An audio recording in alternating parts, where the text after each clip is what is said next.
just talk to me a little bit about some of the challenges you think that there are now on the road. As far as like the fast food industry, those restaurants, it's kind of hard fitting this thing in a drive-through.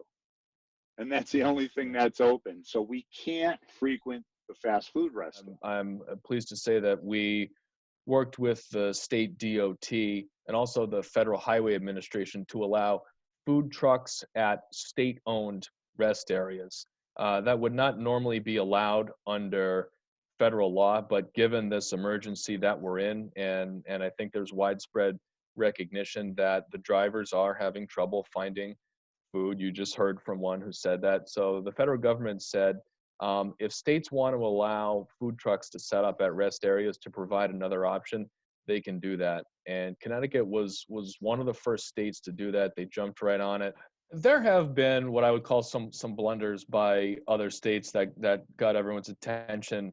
One of the first ones that comes to mind is Pennsylvania, and the Pennsylvania Turnpike came out and said that not only were they going to shut down the buildings at rest areas on the highway, but they were going to like barricade the rest areas. So you have drivers who are literally called essential employees by the federal government, by state governments, but they still need to stop, use the facilities, rest, eat.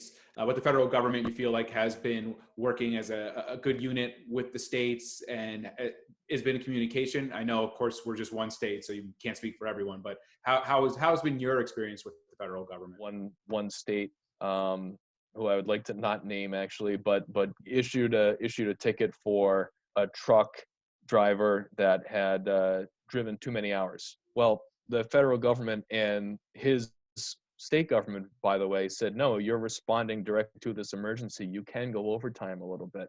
So there are some slip-ups here and there, but the federal government and most state governments have been pretty good partners to the industry through this. Yeah, just as one example on this hours of service waiver, the federal government came out and said, we grant this to the industry nationwide if you are in direct response to the emergency. If you're not, then you still have to follow the normal regulations. But that had never happened before. A nationwide declaration by the federal government in terms of responding to an emergency. That's how big of a problem this thing is. The Federal Highway Administration is the one who allowed the food trucks at rest areas provision.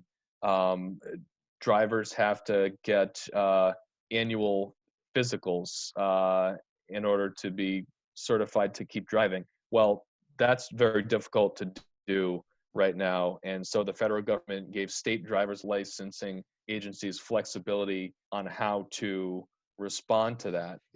Why is it that I'm not able to get toilet paper? In other words, is it a supply chain? Is it a supply problem? We're just not making them enough? Or is it a supply chain problem, being that the drivers have to prioritize food, or there's just not enough drivers right now on the road to meet that demand, or the drivers are getting sick? I'm just trying to figure out where's the breakdown where, the toilet paper is not coming from the factory here to the stores. So the truck drivers, I saw the line down in Georgia at the, I think it was a Kimberly-Clark facility. It was 2.5 miles long, trying to get in, to get the toilet paper, to get out. They're moving the toilet paper, but as soon as it hits the shelves, everybody hoards it. Joe had a good line. I got to steal it from you now, Joe. A friend of his told him, he said, things will start getting back to normal when people start acting normal.